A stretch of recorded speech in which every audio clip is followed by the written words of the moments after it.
Eh bien, la salle, on nous pose la question de savoir comment tuer quelqu'un. Comment tuer Ça, quelqu'un? c'est encore pour nous rafraîchir à la mémoire. C'est pourquoi on nous pose cette question. Comment tuer quelqu'un? Vous pouvez envoyer les réponses par écrit. Hein. Pour ceux qui veulent répondre directement aussi, ils peuvent faire signe et on va leur donner le micro. Oui, comment Appuyez ils vont seulement faire sur... signe? ouais, ouais. Il faut appuyer seulement sur le micro et on va vous Ah, ok. remarquer, on vous donne la parole. Ok. C'est ça le micro qui est au milieu. Appuyez seulement sur ça et on vous donne la parole. Sinon, vous pouvez envoyer vos réponses par écrit. Ouais. Il y a Christophe Sassoulosa qui dit on peut le voir en haut de votre. Ah, ok, d'accord. Lui, il répond Ange Akbovo, bonjour docteur et bonjour à tous. Euh, il y a Kanloukibé, l'arrêt qui dit l'étouffer, vider son sang. Bon, c'est ça la réponse que l'un des leaders donne. Comment est-ce qu'on peut tuer quelqu'un? Il y a Kanloukibé, l'arrêt qui dit l'étouffer, vider son sang. Il y a Patience Johnson qui dit étouffer la personne ou le vider de son sang. Il y a un Jacques Bouvard qui dit ceci, l'étouffer.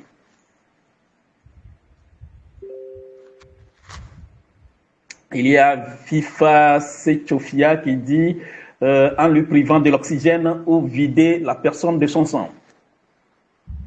Comment est-ce qu'on peut tuer quelqu'un? C'est ça les réponses qui sont là. Il y a un autre leader qui dit en le vidant de sang ou en le privant de l'oxygène.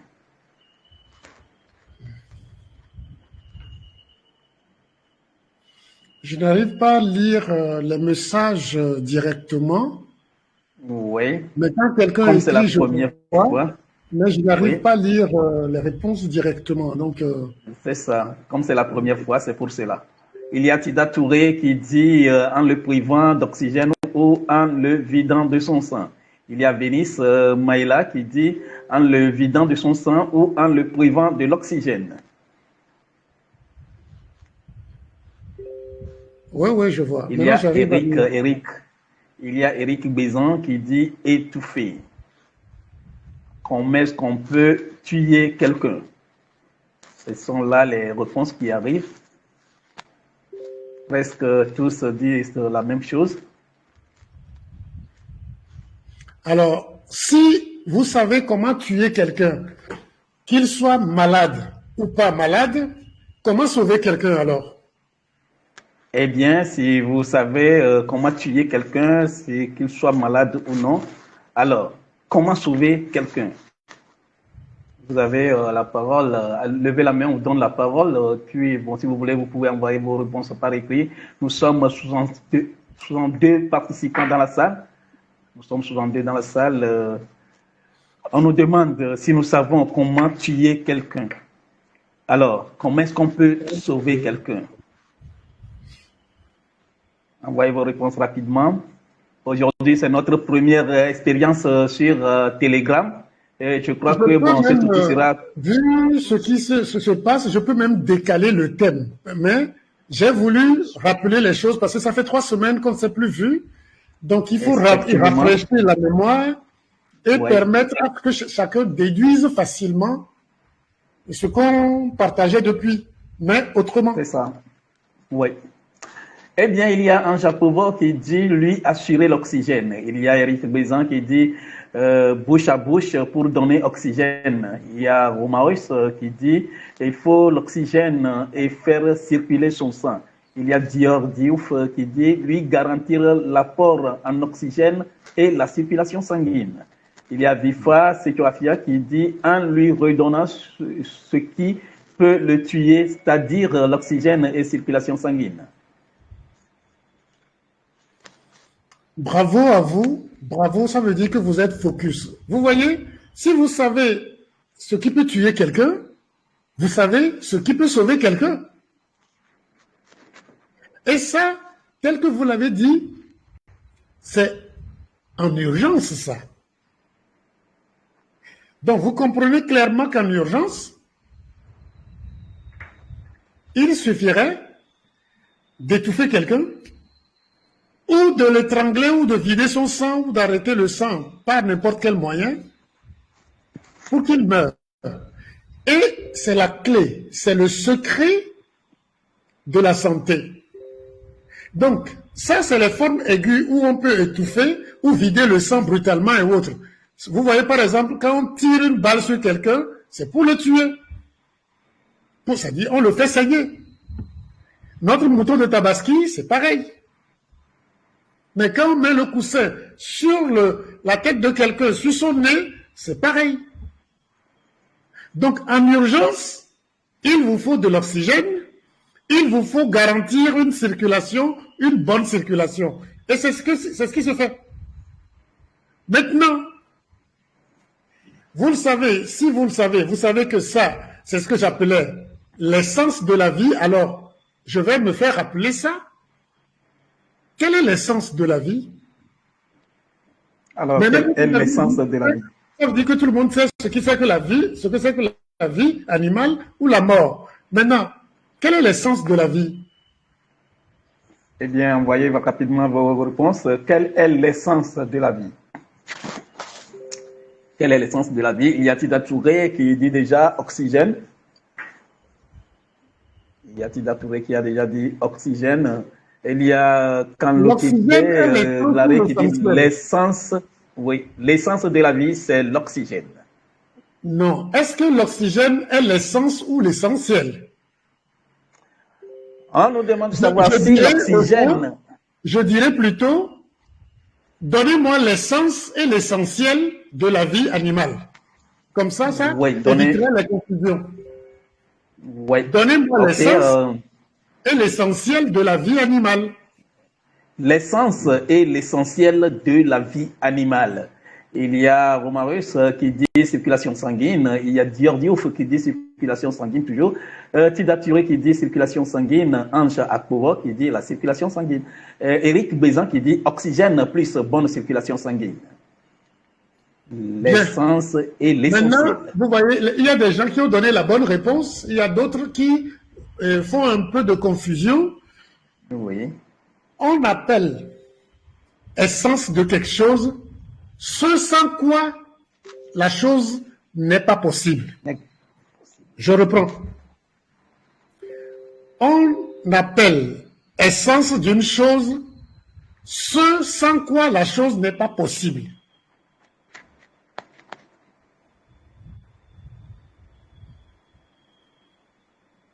Maintenant, l'essentiel, c'est ce que garantit l'essence. Parce que c'est un problème de terminologie et de définition. On appelle essence d'une chose ce, CE, sans quoi la chose n'est pas possible. Maintenant, on appelle essentiel ce que garantit l'essence. C'est des notions de définition. On l'a fait plusieurs fois comme on le fait, mais il va falloir que, puisque vous êtes des leaders, vous devez enseigner, vous devez partager l'information, vous devez avoir la facilité de définir exactement ce que vous dites. Concernant... Alors, docteur, oui? On va donner la parole à Abdel Lakim, qui lève la main. Abdel Lakim Lanignam. Ok, donnez-lui la parole. Abdel Lakim.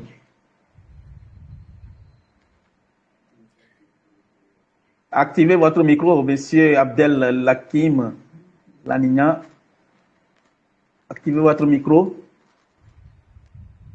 Alors, partie technique. Vous l'avez déactivé son micro. Alors, monsieur Lanignam, vous pouvez parler. Vous avez la parole. Allô? Ok, on passe. Il semble que monsieur Lanignam a fait une mauvaise manipulation. Si vraiment il tient à parler, il n'a qu'à encore relever la main et puis on lui donne la parole. Alors, docteur, vous pouvez continuer votre développement, s'il vous plaît. Donc, maintenant que je vous ai dit exactement ce que c'est que l'essence d'une chose et l'essentiel, je repose la question maintenant. Et j'aurais aimé que quelqu'un lève la main et prenne la parole. Quelle Eh est bien, la l'essence salle. Allez-y, de la docteur. vie animale? Quelle est l'essence de la vie animale? Quelle est l'essence de la vie animale? Docteur préfère que quelqu'un lève la main et nous parler, ce serait mieux, puisque c'est notre première expérience avec Telegram. Il faut qu'on arrive à cerner toutes les... Monsieur Amana veut parler.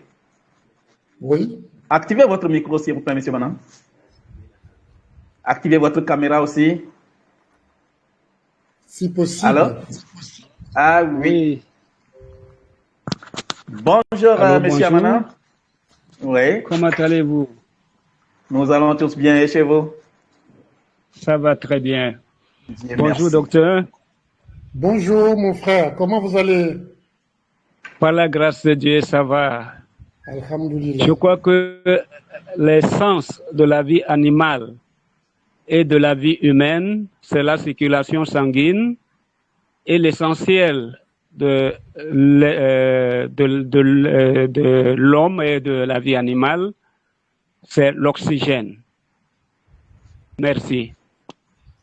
Merci beaucoup, Bravo. monsieur Amana. Docteur, c'est ça la réponse de monsieur Amana? Oui, oui, oui. Il a compris exactement la chose parce que l'essence de la vie animale, c'est la circulation sanguine. C'est pour ça que la mort est définie par l'arrêt de la circulation. L'essence de la vie animale, c'est la circulation sanguine. Et ça déduit automatiquement la mort qui est signée par l'arrêt de la circulation.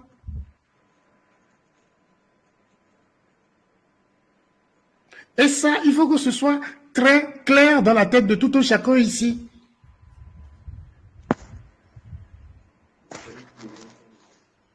Maintenant, Il y a Eric Bézan qui lève la main. oui, Il y a Eric Bézan qui lève la main. On lui donne la parole. Monsieur Eric Bézan, vous avez la parole. Activez votre micro. Allô? Allô, monsieur Eric Bézan, vous avez la parole. Cabine technique, aidez-nous à activer le micro de monsieur. Ça ne va pas? Ok, d'accord. Il semble que monsieur Eric Bézan n'est pas prêt à parler. On continue avec le développement, docteur Jean-Paul Amigan. donc vous voyez que l'essence de la vie, c'est la circulation sanguine. Donc la mort, c'est l'arrêt de la circulation. Si vous voulez garantir la vie de quelqu'un, vous devez garantir quoi? Si vous voulez garantir la vie de quelqu'un, qu'est-ce que vous allez garantir? Eh bien, nous sommes en nombre de 68 dans la salle. Répondez rapidement et on continue, on passe. Si Oui, vous voulez 68 garantir la vie de Si vous voulez quelqu'un, garantir la vie de quelqu'un. qu'est-ce que vous devez garantir?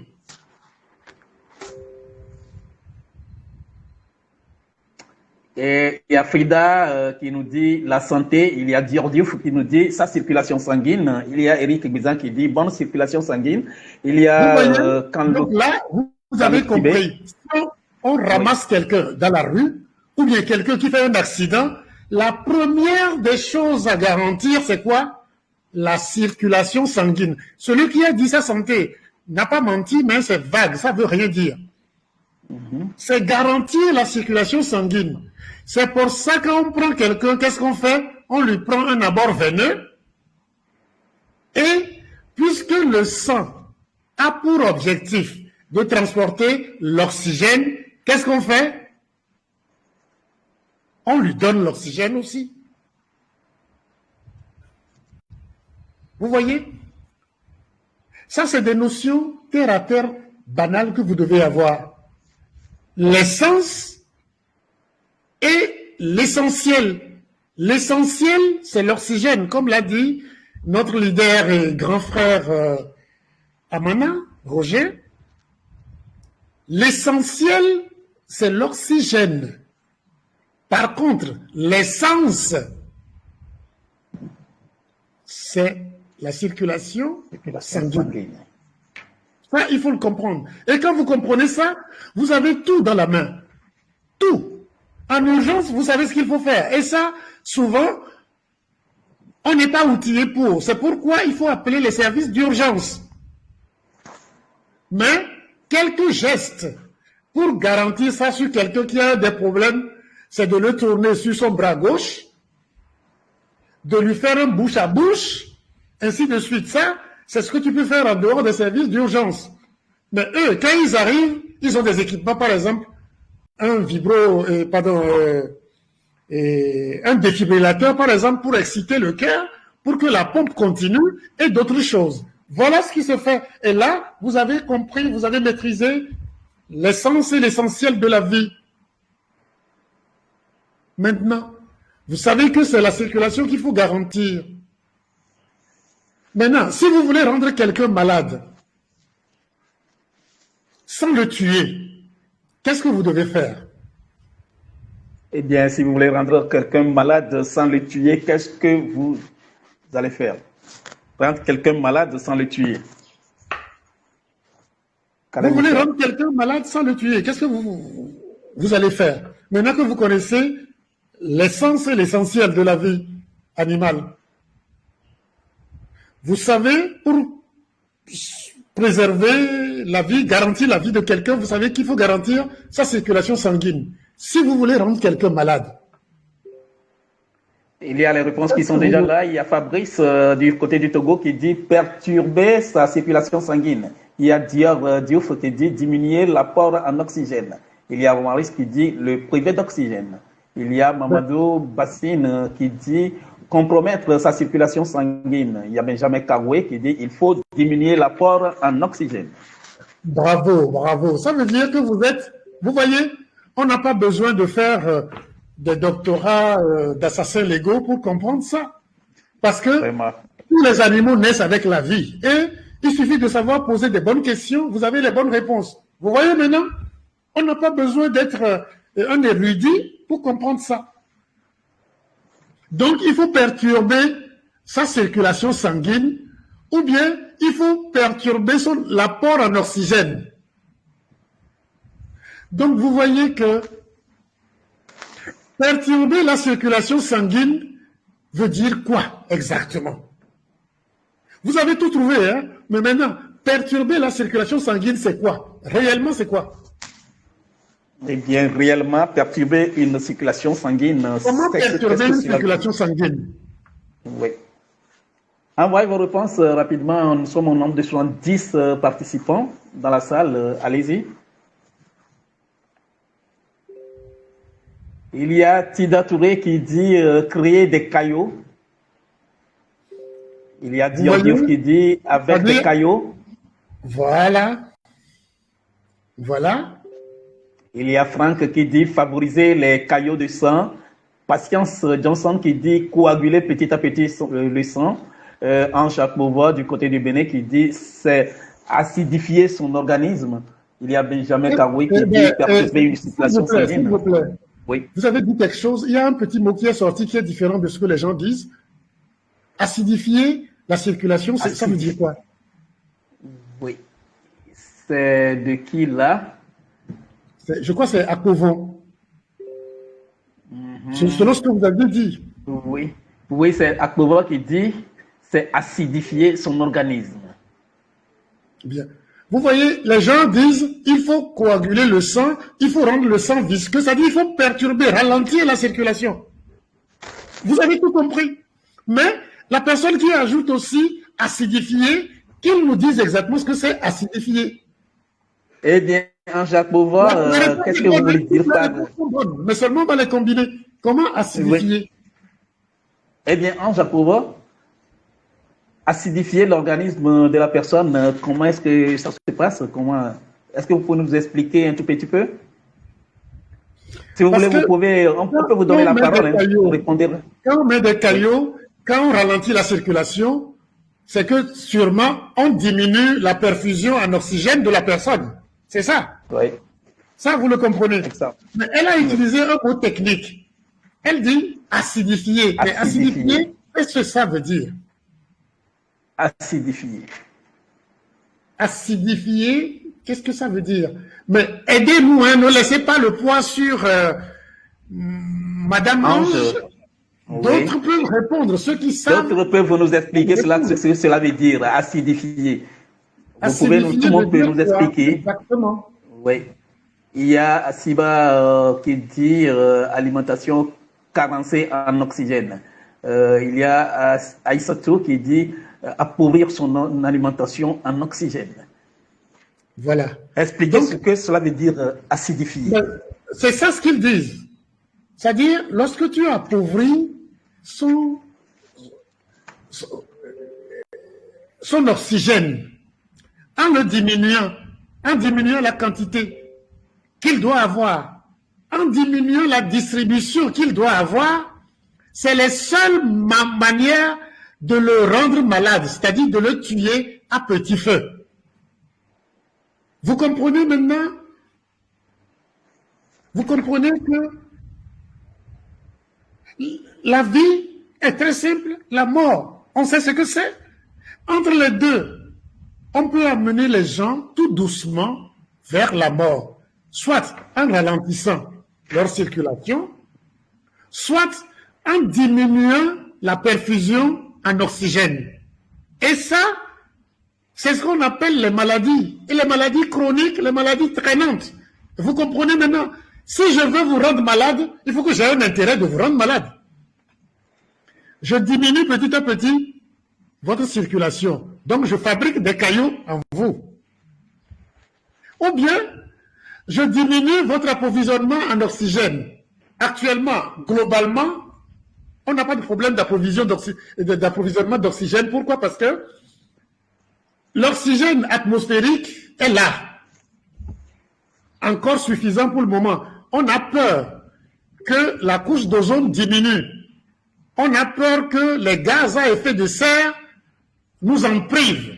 C'est pour ça cette campagne de climat, de ci, de ça. Et ça, vous voyez comment ils sont pervers en cachant les choses. Maintenant, vous le savez. Mais l'oxygène environnemental ne pose aucun problème. Donc, si je dois rendre les gens malades, je dois créer des cailloux en eux, ou bien je dois mettre des choses en eux qui volent leur oxygène. Diminuer l'oxygène dans le corps de quelqu'un, c'est ce que je vous ai expliqué ici. Oubliez les H+ de l'université ou dans les cours de chimie physique. Sachez que lorsque quelqu'un manque d'oxygène, il est en acidose. Et c'est pour ça que les problèmes liés à l'essence et à l'essentiel, c'est-à-dire la coagulation et l'acidose, je les ai nommés les malaisances, en un seul mot. C'est les deux seuls qui rendent les gens malades.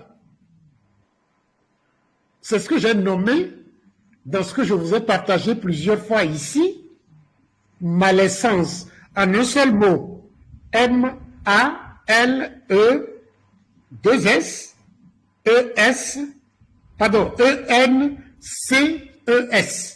Il n'y a que deux.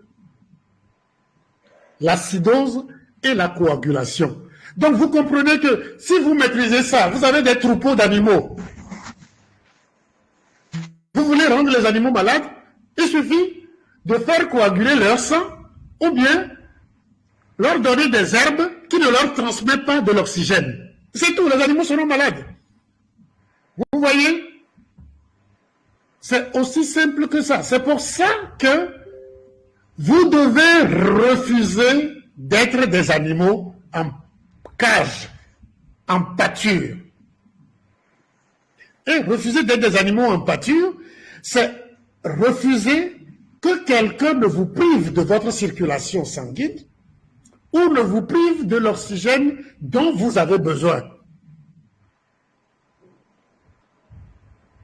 C'est ça. Or, vous le savez. Vous l'avez très clairement compris.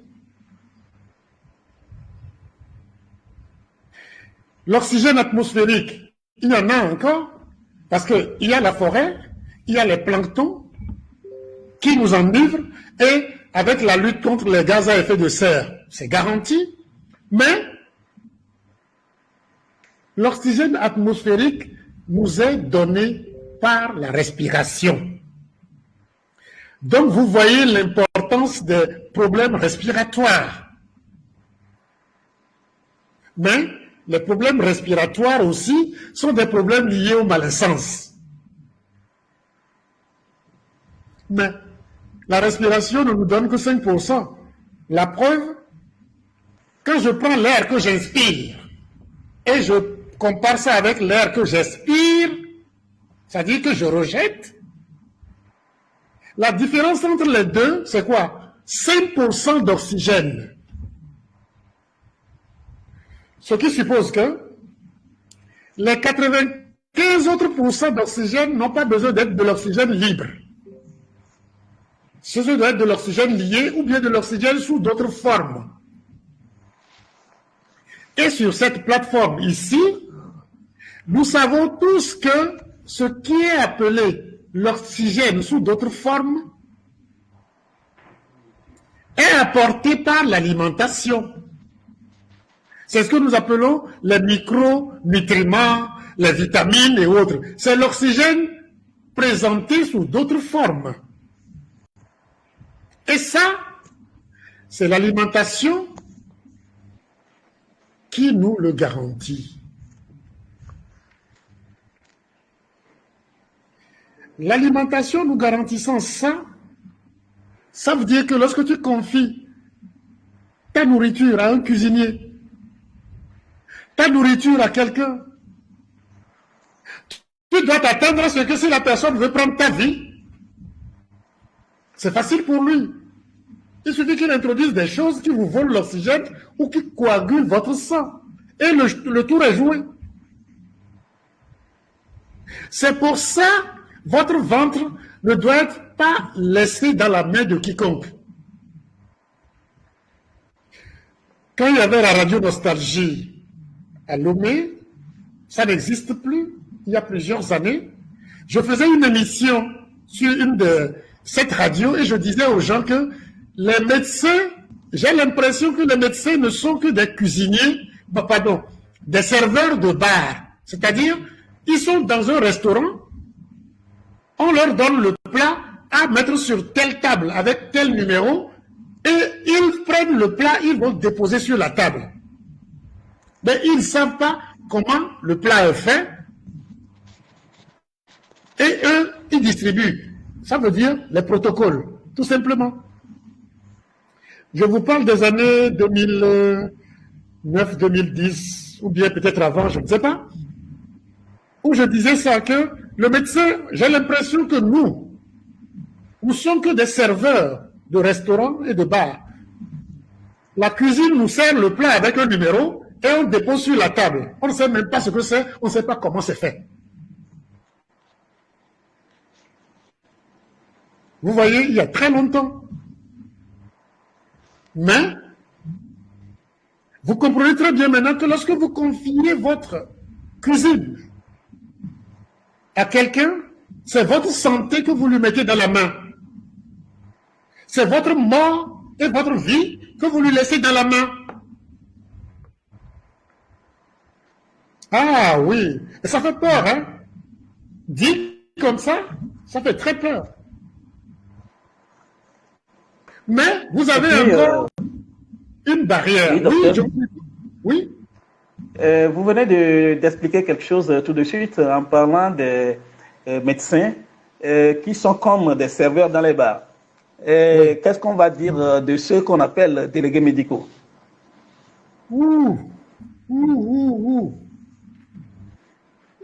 le délégué médical, c'est que lui, normalement, son rôle, c'est de venir présenter la gamme de nourriture qu'il y en a. Pour que le cuisinier... C'est le menu. C'est le menu, en quelque sorte. Oui, lui vient présenter... Non, ce n'est pas le menu de cuisine, c'est la gamme. C'est-à-dire d'autres choses que vous pouvez utiliser dans la cuisine. C'est son rôle. Mais le mal, c'est qu'en réalité, les délégués médicaux sont les informateurs des médecins. C'est eux qui leur apprennent qu'il y a tel qui va faire tel, qui fait tel. Et le délégué médical, qui n'a peut-être fait que un truc, comment l'appelle-t-on, un BTS de force action vente, devient professeur du professeur de médecine. Vraiment. C'est-à-dire, vous voyez le danger? On ne peut pas demander à un aveugle de voir la couleur, de vous dire de quelle couleur il s'agit. On ne peut pas demander à un manchot de tout réussir à la force de ses bras. Il n'en a même pas. C'est un peu le paradoxe. Vous voyez?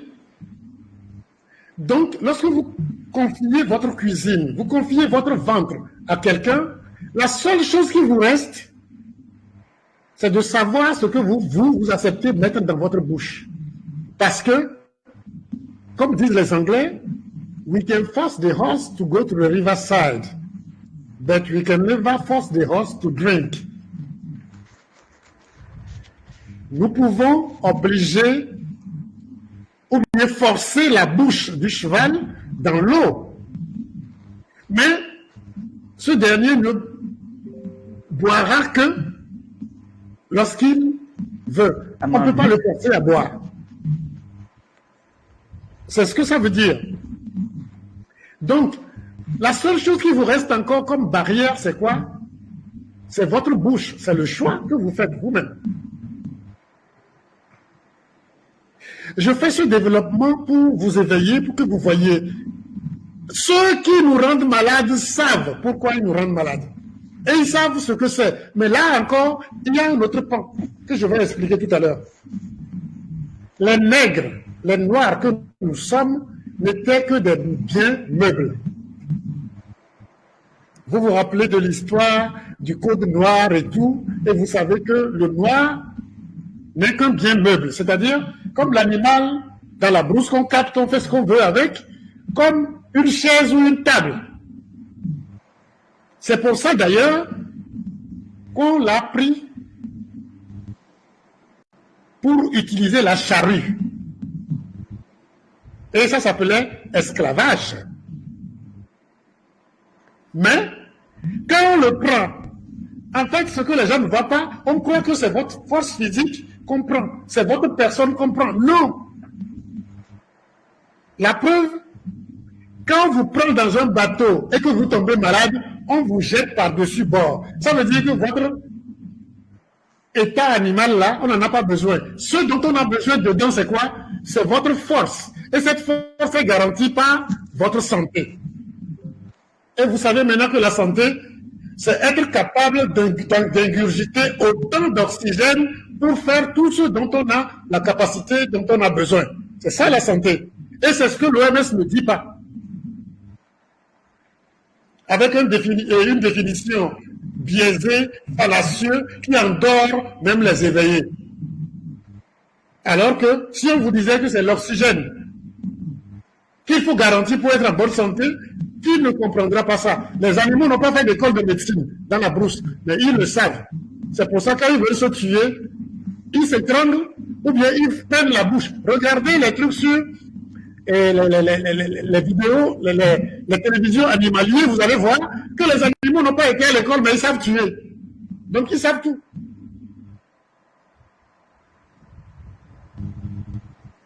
Conséquence, on n'utilisait que votre santé. C'est votre santé qui était utilisée pour l'esclavage. Et la force qu'induisait la santé était utilisée pour faire marcher la charrue.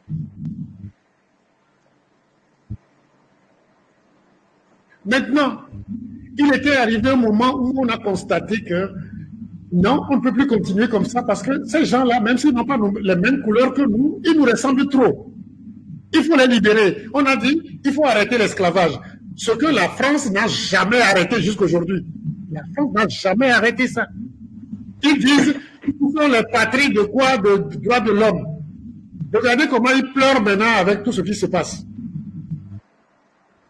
Ils n'ont vécu que sur l'assassinat et l'exploitation totale de tout, de notre santé, de notre vie. Nous, on accuse nos présidents, mais quand les présidents sont menacés de mort, ils sont obligés de faire ce qu'on leur demande. Votre santé, on dit esclavage fini, mais c'est parce qu'ils savent qu'ils pouvaient faire de l'argent avec votre santé autrement, sans vous traiter comme des animaux, qu'ils ont accepté. Et ça, c'est quoi? Vous le comprenez très bien maintenant que c'est votre santé. Mais si vous êtes en bonne santé, comment vous allez leur donner de l'argent? Il faut qu'ils trouvent un moyen de vous rendre malade. Et c'est quand vous êtes malade que vous leur donnez de l'argent. Mais on le sait aussi que ton aliment soit ton médicament et que ton médicament soit ta nourriture. Ce qui veut dire que les plantes soient ton aliment et que les plantes soient ta nourriture, donc ta santé. Donc, si je dois vous rendre malade, comme vous l'avez dit, augmenter la coagulation, diminuer l'oxygène, je dois vous apprendre à manger autre chose que les plantes et autres. Soit j'empoisonne un peu les plantes, soit je vous fais manger d'autres choses. Donc, je dois vous trouver des goûts et autres, des choses que vous appelez des péchés mignons, qui vont vous mignocher.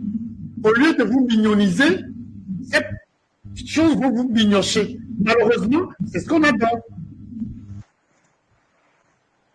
Vous voyez comment les gens sont fins? Donc, ils ont décrété, on a besoin de manger parce qu'on a trop faim, et quand ils prennent le blé à distribuer aux Blancs, ils disent que c'est pour les Noirs. Le Covid nous a aidés.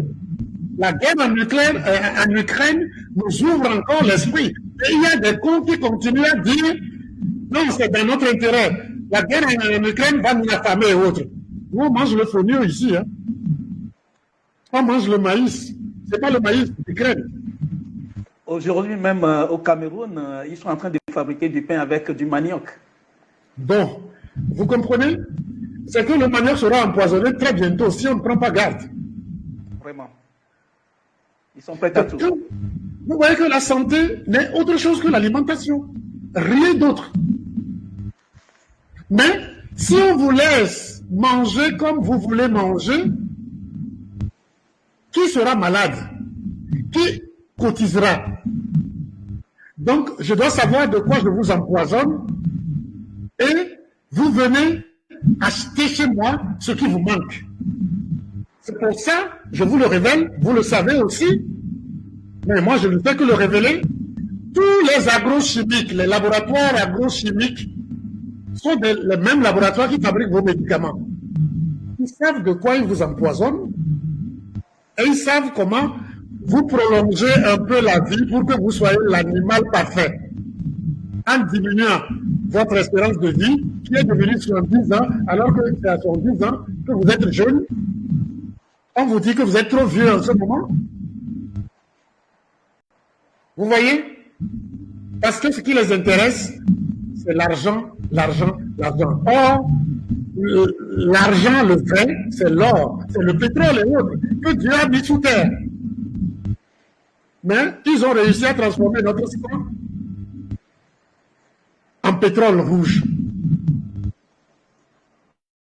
Mais vous savez maintenant que l'alimentation, la nourriture garantit ma santé.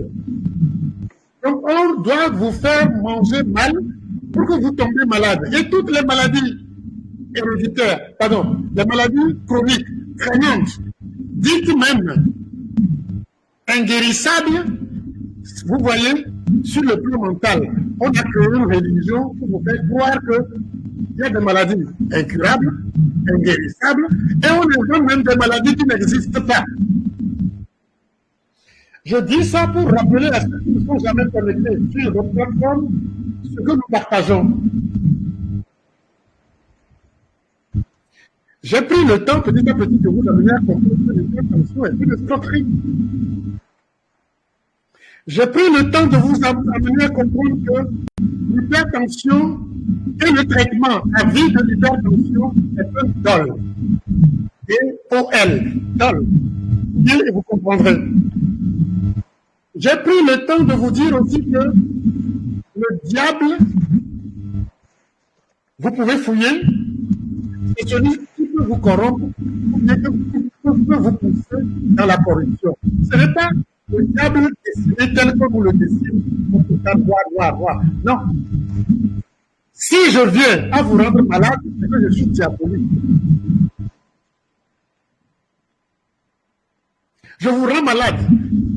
C'est comme si nous, on dit quelqu'un va te jeter un sort, et puis quand tu es malade, tu vas le voir. On appelle ça chez nous sorcier. Mais si c'est ça sorcier, l'OMS est une organisation contraire.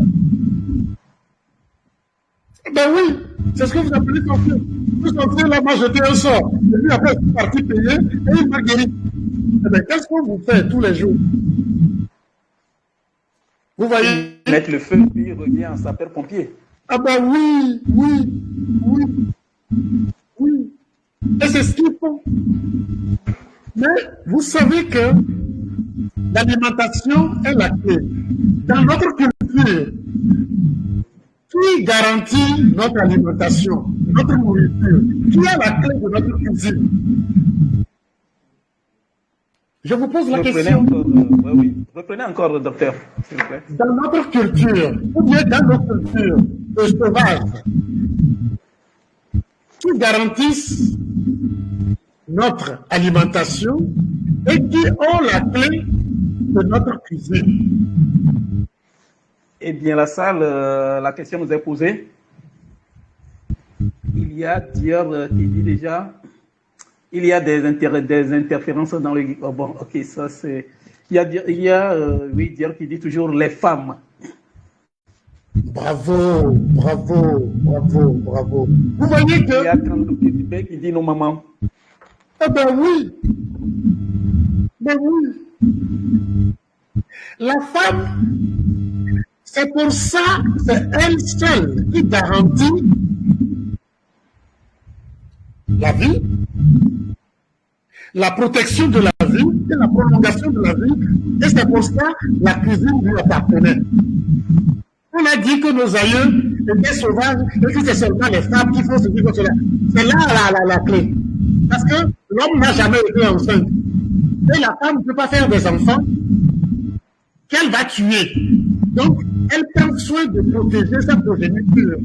Et on dit que nos ancêtres qui faisaient ça exploitaient les femmes. Que ce n'est pas bon. Pourquoi c'est la femme seule qui doit faire la cuisine? Il faut que l'homme aussi fasse la cuisine, ainsi de suite. Vous voyez? Et c'est la femme qui garantissait notre santé, qui nous mettait en bonne santé, qui nous a donné la vie. Et c'est pour ça, parce qu'elle ne peut pas, par essence, par décence aussi, nous enlever la vie. J'espère que jusque-là, je me fais comprendre. Hein? C'est la femme qui a la clé de la cuisine, parce que c'est elle qui garantit la vie, donc garantit la santé. C'est pour ça que nos aïeux ont dit, mais tiens, si c'est comme ça, laissez la femme comme tout en charge. Elle est la reine, et on doit rester, nous les hommes, leurs esclaves. On dit que nos aïeux sont arriérés. Vous comprenez que si on ne modifiait pas cette structure, les gens ne tomberaient pas malades. Il faut modifier ça. Et ils ont trouvé le moyen de nous créer l'inquisition. Pour traiter les femmes de sorcières. Pour une sorcière, un sorcier. Je dis bien qu'on est sorcière et sorcier.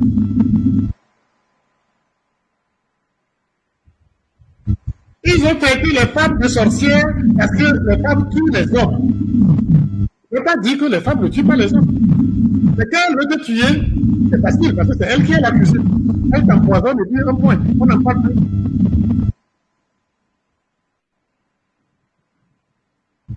Mais pour cette raison d'inquisition et pour perturber la vie des gens sur terre, on les a traités de tous les noms au point où on les a éloignés de la santé. Un, en les chassant de la cuisine. Deux, en leur interdisant de faire leur soi-disant médecine. Ah, très bien. La médecine a existé et on interdit à celles qui doivent garantir la santé d'aller en médecine. Et nous, on croyait que la médecine, c'est la santé.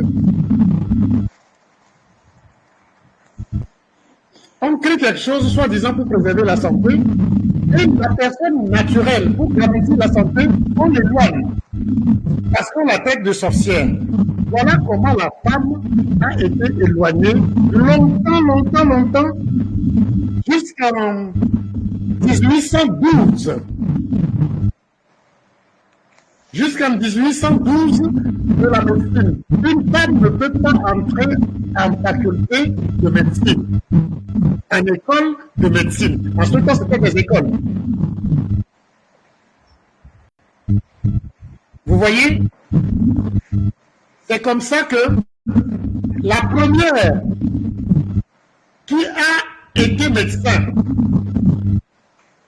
a dû se travestir en homme pour devenir médecin, et bien médecin militaire. Son nom d'homme, c'est James Barry, et c'est le nom du colonel James Barry, qui était médecin jusqu'à sa mort, un médecin militaire, et c'est à sa mort qu'on a su qu'en fait, son vrai nom c'est Stuart Miranda. Je vous raconte ça, ça vous fait bizarre. Hein? Son vrai nom est Stuart Miranda. Ou bien Miranda Stuart. Mais son nom de médecin, c'est James Barry, le colonel James Barry. Parce qu'une femme ne pouvant pas devenir médecin, elle a dû se travestir en homme pour devenir médecin avec un nom, James Barry. Mais, est-ce qu'on peut traverser nos comportements? Non. Est-ce qu'on peut traverser notre voie? Non. Ses supérieurs lui disent toujours, tout le temps, jusqu'à sa mort, mais pourquoi toi tu te comportes en homme efféminé comme ça, sans savoir que c'était une femme?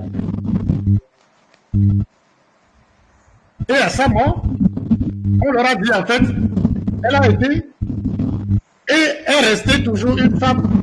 Si c'était aujourd'hui, on allait lui créer un sexe mâle pour dire que c'est un homme. Mais en ce temps, c'était impossible.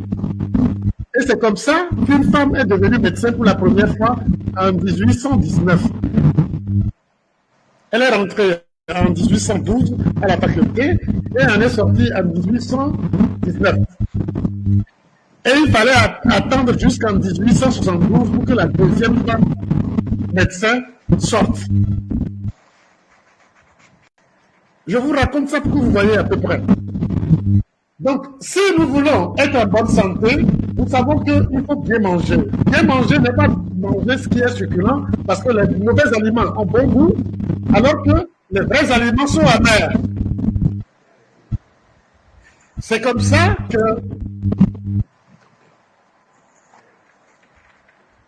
après James Barry, alias Miranda Stuart, on a compris que les femmes ont toutes les capacités de continuer à soigner les gens. Mais c'était interdit, même en Égypte antique, seul l'accouchement était laissé aux femmes. Le reste, non. Mais nous, ici, nous savons que c'est l'alimentation, donc la nourriture, qui garantit notre santé. Et celle qui a ça en main s'appelle une femme. Et, coïncidence, c'est la seule être qui sait donner la vie et qui sait prolonger l'existence. Malheureusement, on ne peut pas donner ce qu'on n'a pas. Et puisque tout le monde est devenu bien meuble, la femme souffre des malaisances de l'homme aussi. Elle-même, elle a quitté la cuisine parce que maintenant elle veut aller dans le bureau travailler comme les hommes. Entre-temps, l'homme, n'étant pas né pour ça, a tout perdu. N'oubliez pas que dans les écrits chrétiens, c'est Ève qui a donné la pomme à Adam. C'est symbolique, mais vous allez voir qu'en fait, Adam pouvait cueillir lui-même le fruit. Mais c'est Ève qui lui a donné le fruit. Ça veut dire que c'est Ève qui lui a donné à manger. Ça, c'est l'autre côté qu'on ne vous raconte pas. Ça veut dire que d'essence, la femme est la santé, elle est la vie et elle est la mort. D'essence.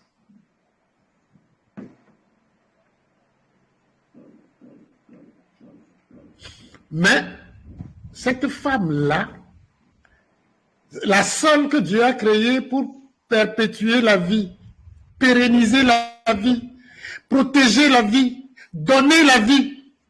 Parce que Dieu même ne descend pas pour grossir et pour faire des enfants. Hein. C'est pas les femmes qu'elle fait les enfants. Ça veut dire qu'elle est dans les femmes. Mais le diable là, le diable des malaisances, attaque aussi les femmes. C'est pourquoi, vous voyez, le sujet d'aujourd'hui, c'est quoi? Vous pouvez me rappeler le sujet, monsieur Fabry? Femme, oui, le thème du jour, c'est femme, santé et malaisance. Donc, vous comprenez? La santé de la femme, c'est la circulation comme tout le monde. La femme a le même problème de malaisance, mais comment ça se manifeste sur elle? La santé de la femme est la santé du monde. Quand les femmes vont mal, les enfants iront mal et tout ira à volo.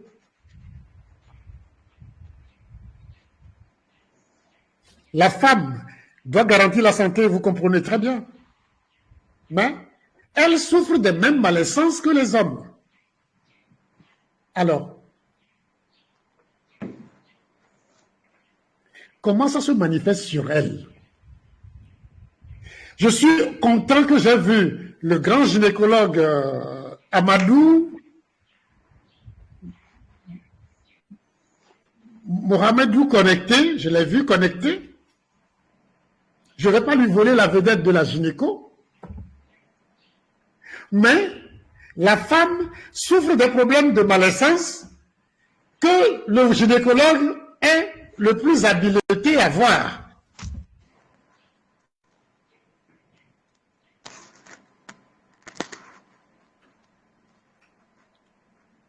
Et c'est là que je vais poser une question. S'il est en ligne, s'il pouvait répondre, on verra.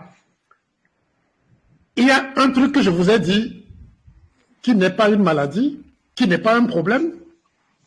Qui peut me dire ici, la maladie que je clame tous les jours, ici que cette maladie n'est pas un problème, donc n'est pas une maladie, que c'est un dol. Je viens de le dire, mais qui peut me le rappeler? Eh bien, ça, nous sommes au nombre de 84. On nous demande de savoir. Ah oui, il y a déjà des gens qui envoient ça. Il y a Benjamin qui dit l'hypertension. Il y a Omarus qui dit hypertension aussi. Tida Touré, HTA. Dior Diouf, HTA, hypertension. Maintenant, j'ai dit que ce n'est pas une maladie. Maintenant, qu'est-ce qui fait que la tension monte? Eh bien, qu'est-ce qui fait que la tension monte, la salle? Répondez rapidement. qu'est-ce qui fait que la tension monte? Il y a Romarus qui dit les caillots. Il y a Diouf aussi qui dit les caillots. Il y a Vifa Sitofia qui dit les caillots. Tida Touré qui dit toujours caillots. Benjamin caillots. Et Dosekli qui dit notre alimentation. C'est les caillots. Ouais. Les caillots de sang, les plaques d'athérome. Voilà, en gros. Oui, il y a Kantoukibé qui dit les obstacles sur la route. Encore très bien. Il comprend l'imagologie. Mais maintenant, imaginez le contraire. Quand la tension baisse, qu'est-ce qui peut être la cause? La tension baisse. Mais quand la tension baisse, qu'est-ce qui peut être la cause? Je fais tout ça pour que ça vous amuse un peu et que vous voyez que les réponses sont terre à terre, faciles. Quand la tension baisse... Il y a Diouf qui dit cœur. Il y a qui dit la dépression. Qu'est-ce que ça veut dire la dépression? Qu'est-ce que ça veut dire que quand la tension monte, c'est pas le cœur, c'est le cœur. Quand la tension descend, c'est aussi le cœur. Donc vous voyez, la réponse là n'est pas la personne qui a dit le cœur, parce que quand on me dit quand la tension monte, c'est le caillot, c'est précis, c'est pointilleux. Maintenant, quand la tension baisse. Eh bien, quand la tension baisse, c'est quoi? C'est quoi la cause? Quelle peut être la cause? Il y a Maudit Dramé qui dit la fluidité du sang. Non.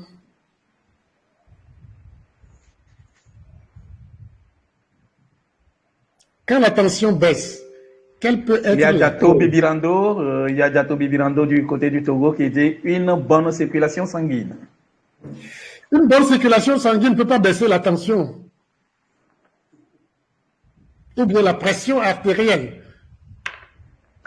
Quand tu dis bonne, ça veut dire... Oui. On est à 86 participants. Envoyez vos réponses. Si vous voulez, vous pouvez même lever la main, on vous donne la parole.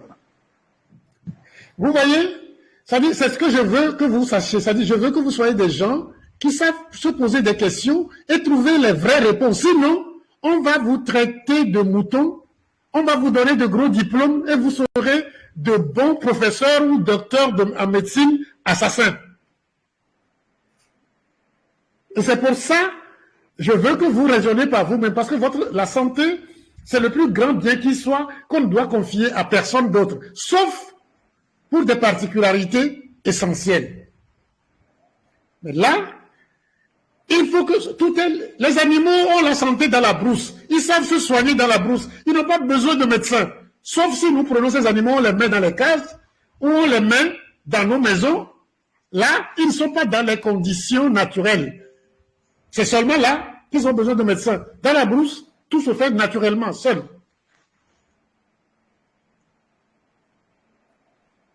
S'il vous plaît, j'attends la réponse quand la tension baisse. Je sais que je vous ai donné ça furtivement dans les formules, dans les trucs, mais je ne vous ai jamais collé la chose comme ça. Il y a beaucoup de réponses qui sont déjà arrivées. Il y a Vifa Setofia qui dit baisse de l'oxygène.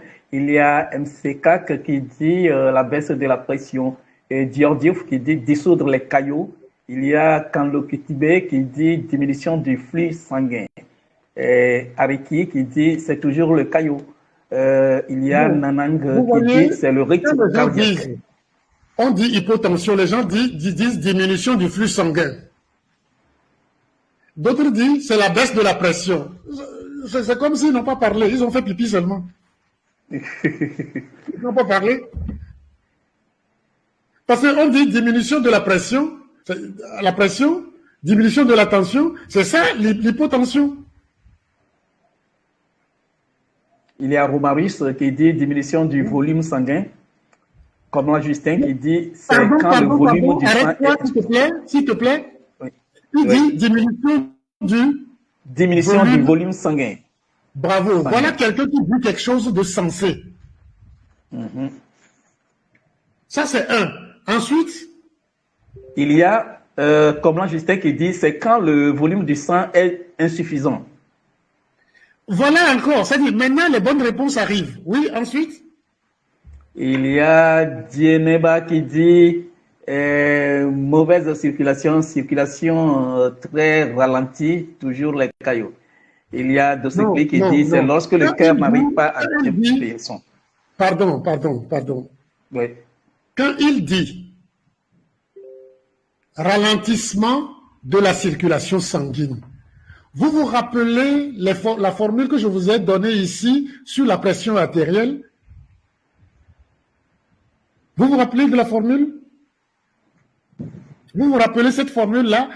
La pression artérielle moyenne, c'est-à-dire P, grand A, grand M est égal à la fréquence cardiaque multipliée par le volume d'éjection systolique multiplié par la RPT. Vous vous rappelez? Oui, on se rappelle. Reprenez encore, docteur, s'il vous plaît. Oui. Reprenez. La formule, c'est quoi? C'est la pression artérielle moyenne, P, grand A, grand M, est égale au débit cardiaque, vous pouvez mettre DC ou QC, multiplié par la RPT, la résistance périphérique totale. Maintenant, en bas de cette formule-là, vous mettez la pression artérielle moyenne est égale à la fréquence cardiaque multiplié par le volume d'éjection systolique multiplié par la RPT. C'est la même chose. Maintenant, vous voyez, quand la tension monte, la cause, c'est la RPT. Quand la tension baisse, la cause, la plupart du temps, c'est l'autre, le volume d'éjection systolique et la fréquence cardiaque. C'est pour ça, quelqu'un qui fait la diarrhée, donc qui perd du volume, sa tension baisse. Quelqu'un dont le cœur est fatigué et ne peut pas battre beaucoup, sa tension baisse. Vous avez cette formule-là souvent, mais on ne parlait pas de l'hypotension parce que c'est des cas rarissimes. On parlait que de l'hypertension. Je m'attaquais à l'hypertension parce que c'est une escroquerie. Ça ramène plusieurs milliards par jour parce que des gens se sont docilement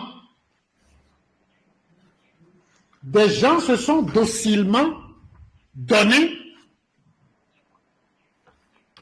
pour que on les exploite ainsi. Et nous avons eu le diplôme de les exploiter. Je vous rappelle la dernière citation que j'ai faite il y a plusieurs semaines pour notre dernière rencontre. Je disais, le drame, c'est que les hommes soient aveuglés au point de ne plus être accessibles qu'à l'erreur. Et les hôpitaux, les cimetières sont pleins de gens qui ont accepté avec satisfaction de se laisser assassiner stupidement par la seule force qu'ils ont cultivée avec soin, la force de leur ignorance. Mais l'ignorance est diplômée aujourd'hui. L'inculture est applaudie. Le mensonge a des prix. Je ne vous apprends rien. Les médias mainstream, si les médias mentent comme ils respirent, les écoles, les universités aussi sont des médias. Hein? C'est la prolongation des médias. Là, le mensonge s'enseigne, se chauffe au soleil. La plupart du temps, c'est des innocents, donc on va dire que chez eux, c'est des erreurs. Mais la grande société qui organise notre santé ment. Donc, c'est des fautes. je me suis attaqué à l'hypertension, c'est ça, mais dans cette formule, qui est une vraie formule de biophysique, la formule étant vraie, en intégrant les contraintes, la viscosité et tout ce que cela suppose avec la loi de Poiseuille. Et je vous ai parlé de mon patron, de mon professeur, le professeur Aidé, que je vous disais encore vivant. Malheureusement, après l'émission, il y a un professeur d'université qui m'a averti que il a rejoint son papa pasteur. Je parle du professeur Aidé, que le professeur Aidé a rejoint son papa pasteur. Je ne savais pas quand je faisais l'émission la dernière fois. Oui. Oui. Parce qu'il était encore là quand moi je quittais Lomé, donc je ne savais pas. J'ai pas Vraiment. eu de la... Ce doit être récent, je ne savais pas. Paix à son âme. Je ne dirais pas paix à son âme, paix à son corps. Parce que c'est des bêtises qu'on dit. Paix à son âme, vous ne savez rien de l'âme. Vraiment.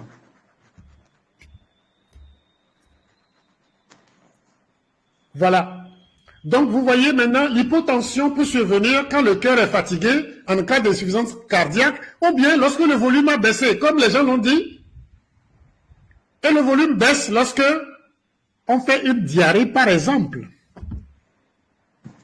Lorsqu'on fait on fait pipi à longueur de journée, c'est-à-dire lorsqu'on fait le vrai diabète, par définition. La tension chute. Mais chez nous, là, les gens ont le diabète, c'est la tension qui monte. C'est pas la tension qui chute d'elle.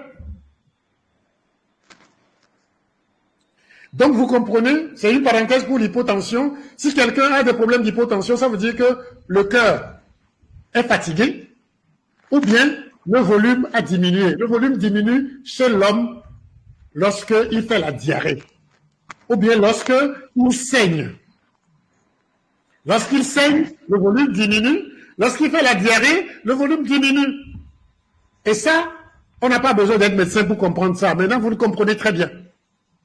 Donc, si la personne a la tension qui baisse, il faut lui donner quoi? Beaucoup d'eau.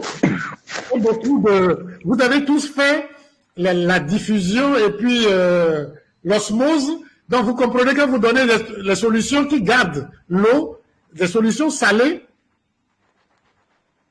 Les solutions salées de réhydratation, vous voyez, ça monte.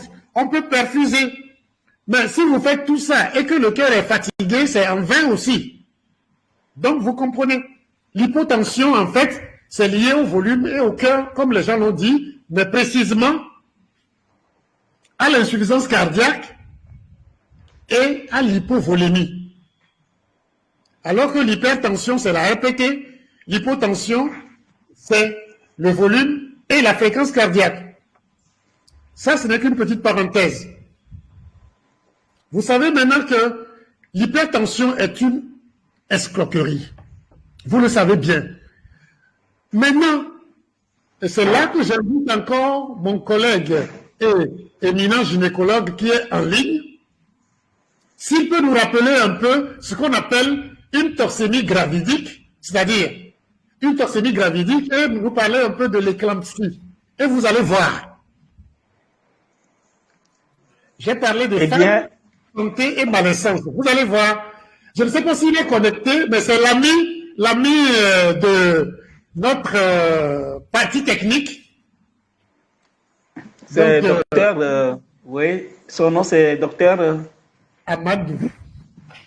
Docteur Amadou, si docteur Amadou est connecté, il peut activer son micro et prendre la parole. Il était connecté. Oui, allô. Oui, allô. Bonjour. C'est docteur Amadou. Bonjour, Oui, c'est docteur Amadou. Amadou de Lomé. Ok. Et bonjour à vous. Comment est-ce que vous allez? Bonjour, cher maître, le docteur Megan. Bonjour, Je ne sais bonjour. pas si vous me recevez bien. Oui, oui, je vous On vous reçoit. Oui, oui. Ah, ok.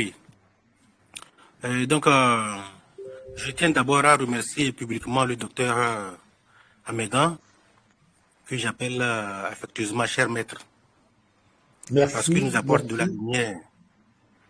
Il nous apporte de la lumière dont on a manqué à la faculté de médecine. Et depuis que je suis ces émissions, je vous avoue, je vois le monde d'une autre façon. Ma pratique médicale a carrément changé. Il y a beaucoup de choses qu'on ne dit pas à la faculté, mais avec le docteur Amégan, on a découvert toutes ces choses-là. Donc, ça, c'est une parenthèse. Pour revenir à la question du docteur Amégan, la toxémie gravidique, c'est une pathologie qu'on remarque chez les femmes enceintes. C'est une élévation de la tension, de la pression artérielle qui s'associe à une protéinurie, c'est-à-dire une perte de protéines. Lorsqu'on met la bandelette qui détecte la protéine dans les urines, on trouve des protéines avec une quantité variable.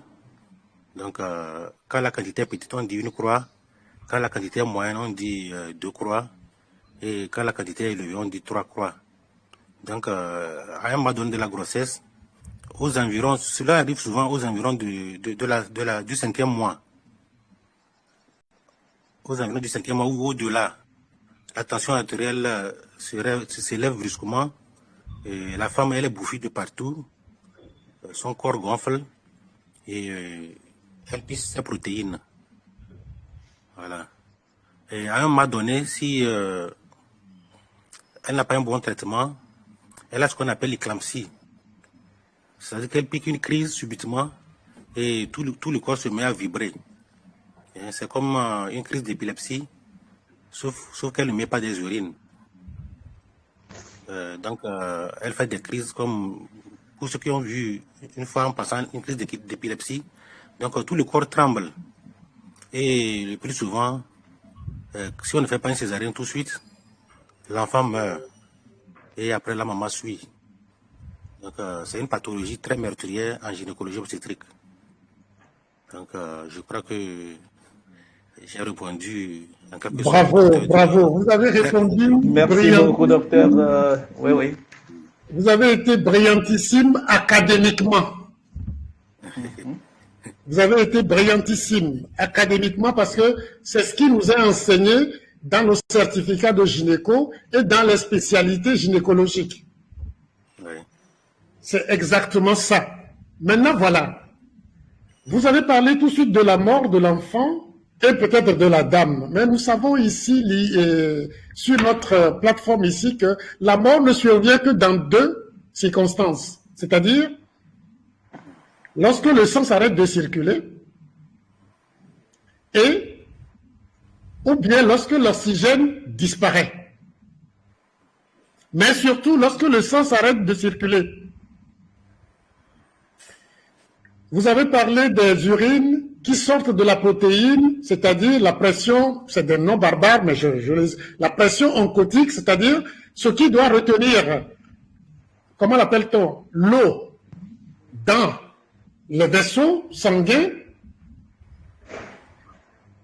disparaît. Normalement, si on est très logique, lorsque vous perdez des protéines, la tension, au lieu d'augmenter, devait diminuer. Je reprends.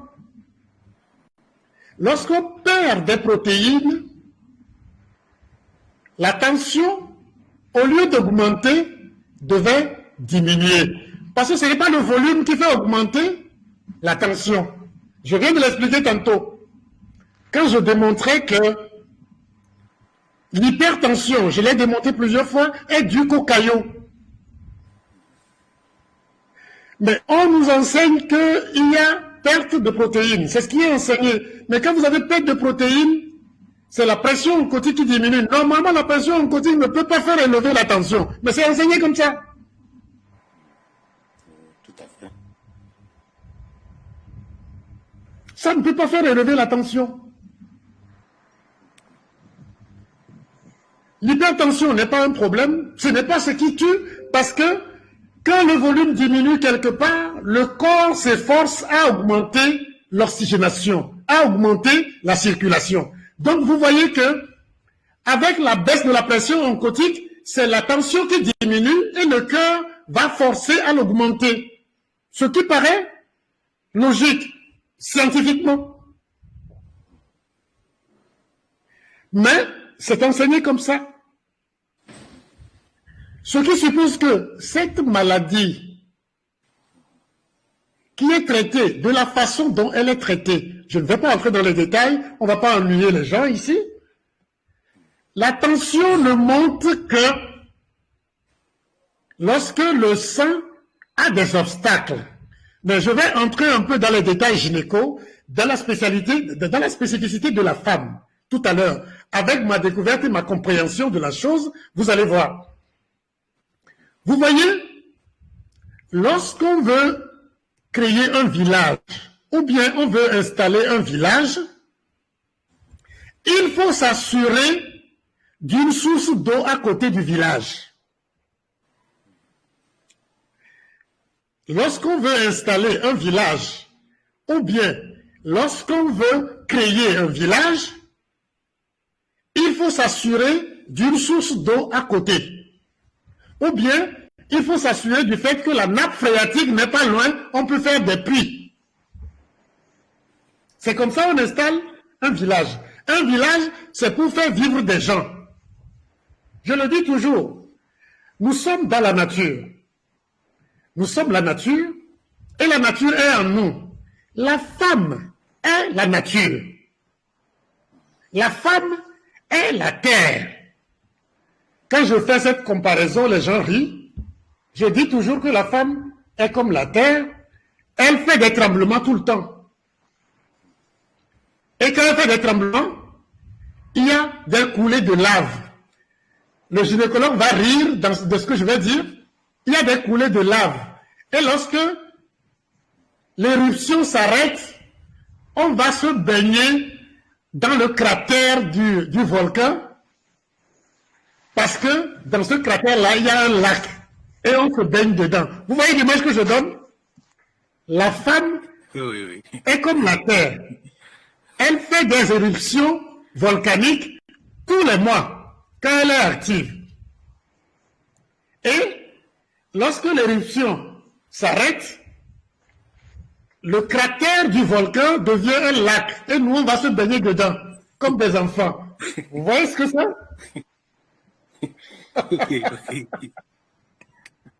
Vous voyez ce que c'est une image que je donne. Vous avez compris? C'est-à-dire, les règles de la femme, la menstruation de la femme, la période menstruelle, c'est une période d'éruption volcanique. C'est une image. Allons plus loin. J'ai dit tantôt, lorsque on veut installer un village, pour y vivre, il faut s'assurer d'une source d'eau. Mais la femme étant la vie, il lui faut un barrage. Il lui faut garantir l'eau. L'eau à nous, c'est le sang. C'est pour ça que la femme a été particulièrement faite pour que son bas-ventre, son bassin, soit le lieu de barrage. On crée un barrage, comme le barrage qu'on fait pour élever les poissons. Pour créer le barrage, il faut dévier les fleuves alentours pour faire un stock. Et là, on va élever les poissons. Ici, les poissons dedans, c'est la vie. C'est nous, c'est le bébé. Et le gynécologue comprend très bien ce que je dis. En détournant des petits, les ruissellements, les ruisseaux, les rivières, pour créer le barrage, pour que dedans naisse une vie, vous voyez à peu près ce que c'est? La femme, au niveau de son bassin, au niveau du ventre, aura des problèmes de caillots, d'inondation et tout. Et quand je le dis, le gynécologue sait tout ce qui est urgence gynéco-obstétrique, ou urgence néonatale, ou bien urgence dans l'évolution même de l'enfant, puisque tout ce qui est en nous, tout ce qui vit en nous, a besoin de la circulation. Tous les problèmes, toutes les maladies de ce qui est en nous, organes ou bébés ou autres, c'est quoi? C'est les caillots qui sont les problèmes. Vous voyez la vision qui change la vision des urgences et tout. Tant que la femme a la capacité de créer ce barrage pour faire naître un enfant, elle est en bonne santé. Sans problème, elle est en bonne santé. Maintenant, le barrage dont je parle peut avoir des inondations, ça peut avoir des ruptures de digues et tout. Les ruptures de digues en gynéco, j'espère que je ne me trompe pas, rupture de digues en gynéco s'appelle, en obstétrique plutôt, s'appelle hématome rétroplacentaire, ou bien rupture utérine ou autre. J'espère que Dr Amadou est en ligne, il voit l'image que je donne. Oui. L'hématome rétroplacentaire, c'est une rupture de digue. Et une rupture de digue, ça ne peut pas se faire sans caillot. Et c'est pourquoi c'est très féticide. C'est-à-dire que ça tue l'enfant et la mère. Je ne vais pas rentrer dans les détails des signes pour ennuyer les gens.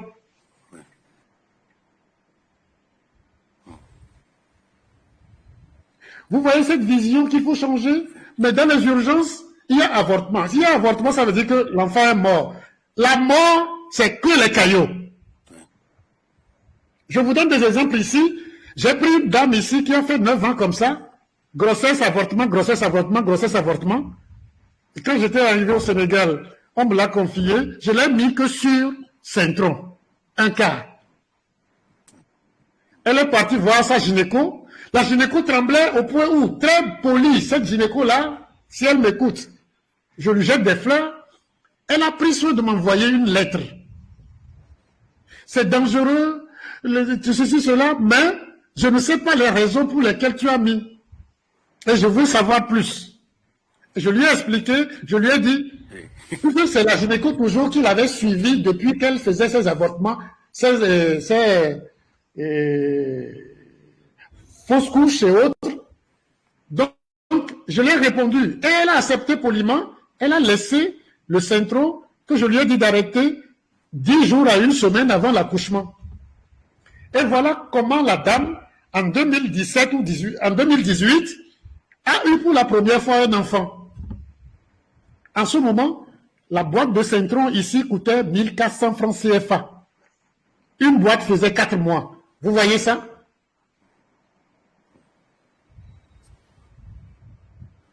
Vous voyez? C'est rien du tout. Bon, ce n'est pas le prix qui est l'essentiel que je veux partager ici, mais c'est le principe. C'est-à-dire que tous les problèmes d'urgence, gynéco, obstétrique, ce ne sont liés qu'à ça, comme tous les problèmes de la vie. Mais si j'attire l'attention pour expliquer qu'une femme qui a des problèmes gynéco, des problèmes d'obstétrique, c'est-à-dire il faut veiller à ça, contrôler et tout, sa coagulation, tout, faire tout le bilan pour avoir les détails. Mais ce n'est pas que ça. Aujourd'hui, on n'a plus de problème de ménopause précoce. C'est le diagnostic qui est posé. Des femmes de 30 ans, 35 ans, 40 ans, on dit qu'elle est en ménopause précoce. Même à 26 ans. Vous voyez que ça n'a pas de sens. Mais c'est enseigné comme ça, c'est fait comme ça. Maintenant, le problème, c'est que on ne doute pas de ce qu'on nous enseigne. Et je vous dis, les trucs de ménopause précoce et autres là, il suffit de régler l'acidose, de mettre sous les produits AIM et de donner des anticoagulants, comme Vida et autres, et tout se règle. La ménopause précoce disparaît. Pas d'enchantement. Avant même ce qu'on appelle la ménopause précoce, regardez un peu. Les règles douloureuses, les syndromes prémenstruels, menstruels et intermenstruels et postmenstruels, tout ça, quand vous analysez, vous allez voir que ces douleurs-là ne sont liées qu'à des caillots. D'ailleurs, tous ceux qui sont ici savent que douleur veut dire baisse de circulation de moins 80%. Ça veut dire présence de caillots. Mais, qu'est-ce que nous faisons? On prescrit des hormones. Alors que il faut veiller à ce que la circulation se fasse. C'est d'ailleurs pourquoi les drépanocytaires ont plus de ces problèmes que les autres. Puisque leur sang, naturellement, se coagule à cause de l'agglutination.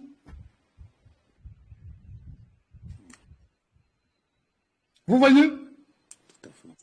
Je peux entrer dans les détails et autres. Ce que je voulais dire ici, c'est que la femme qui garantit notre naissance, qui garantit notre santé, qui garantit notre longévité et notre pérennité, n'est menacée que par ces deux choses-là. Malheureusement, c'est elle qui a plus de péchés mignons aujourd'hui et qui traficote la cuisine.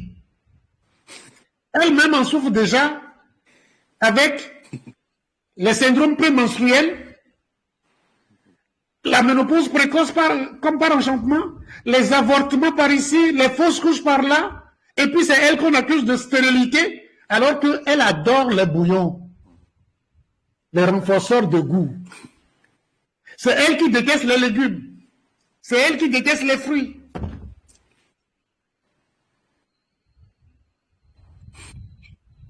Vous voyez? Et ça, c'est pour aller se retrouver chez le gynécologue ou l'obstétricien qui est obligé dans des situations difficiles de faire une césarienne, soit parce que l'enfant qui est là, des fois, est en souffrance fœtale aiguë ou traînante chronique, ou bien lorsqu'il y a rupture utérine ou autre chose. Pour le placenta prévia, c'est d'autres problèmes. Je ne vais pas donner ces détails-là. Et dans leurs problèmes d'infection et autres, nous savons que les infections ne sont entretenues que par des problèmes de circulation. Vous voyez, toute la vie de la femme, de la puberté jusqu'à l'accouchement, la ménopause, où elle s'arrête, ou bien elle arrête de vivre les temps climatiques. J'ai introduit une autre notion. Vous voyez que la femme est la vie, la femme est la terre, la femme est... Nous sommes la nature. Les saisons existent chez la femme. La saison sèche, la saison pluvieuse, et les deux alternent, souvent chez elle. C'est pour ça, d'ailleurs, et c'est ce que je vais dire, la femme résiste mieux aux caillots sanguins que l'homme. Les gens nous disent, mais tiens, oui, il y a beaucoup de veuves, les hommes meurent vite. Oui, la femme est entraînée tout au long de sa vie à faire quoi? Circulation, sécheresse, circulation, sécheresse, et son organisme est entraîné à vivre mieux les caillots que les hommes. Et, naturellement, elle s'est dégagée les caillots sur les fesses, sur la cuisse, sur le bas-ventre. Naturellement, hein, c'est Dieu qui l'a fait comme ça. Ça veut dire qu'elle résiste mieux à la coagulation sanguine. Il n'en demeure pas moins qu'elle est victime des mêmes problèmes exprimés autrement, de la puberté jusqu'à la ménopause, c'est-à-dire quand elle devient un désert, parce que dans le désert, il n'y a plus la vie. Pardon, hein, que les femmes connectées m'excusent parce que je suis un homme de science. La vérité, je ne prends pas de gants pour ça. Je dis la chose telle qu'elle est. Quand je dis elle devient un désert, pas un désert de cœur, hein, pas un désert de mer, pas un désert d'amour, non. Elle devient un désert de vie où, en elle, aucune vie ne peut plus y être. C'est ça qu'on appelle ménopause, en fait. Quand tu atteins la ménopause, c'est que la vie a disparu de la Terre, c'est-à-dire le volcan s'est éteint définitivement. C'est-à-dire qu'il n'y a plus de saison pluvieuse, il n'y a que des saisons sèches. Vous voyez l'image que je donne pour que ça vous facilite la compréhension.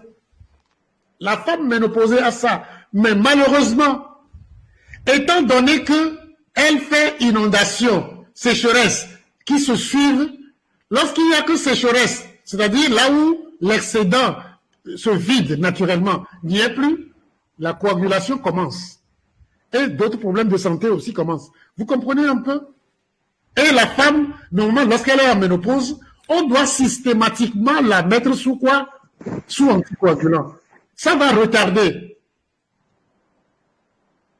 aussi sa ménopause, ce que beaucoup de femmes actuellement n'aiment pas.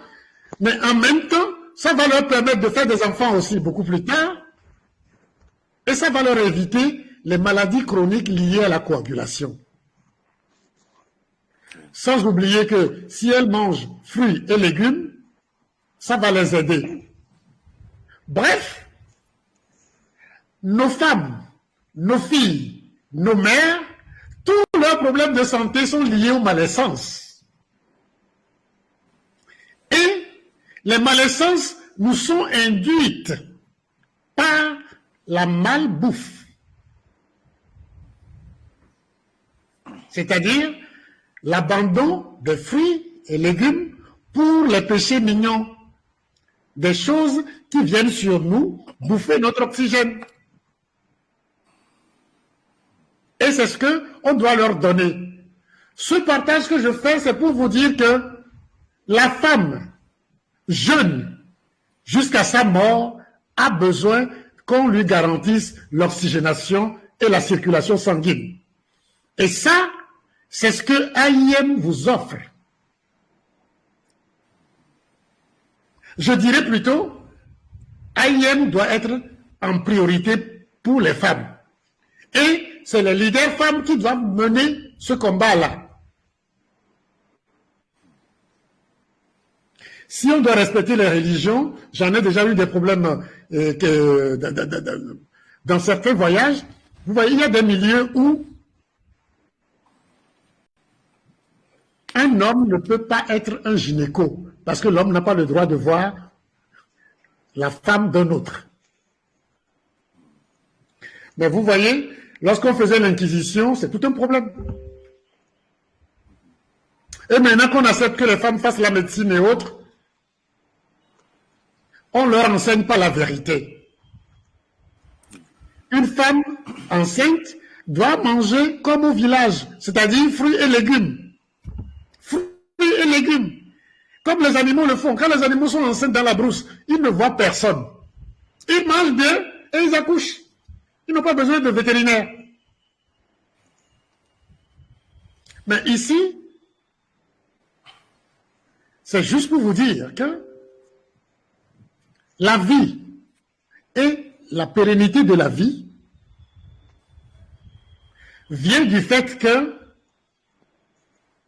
la femme soit bien portante. Et puisque tout est fait pour que nous, bien meubles, nous disparaissions de la nature, j'insinue quelque chose, et c'est la femme qui donne la vie, il y a des programmes dits philanthropiques. Comment préserver la femme pour qu'elle ne fasse pas beaucoup d'enfants, comme si faire beaucoup d'enfants, c'est ça qui empêche les gens de vivre. On protège les femmes, on leur permet de faire les avortements, ainsi de suite. Soi-disant, on est trop nombreux. Mais la population africaine est moins dense que la population de la Chine. Allez comprendre.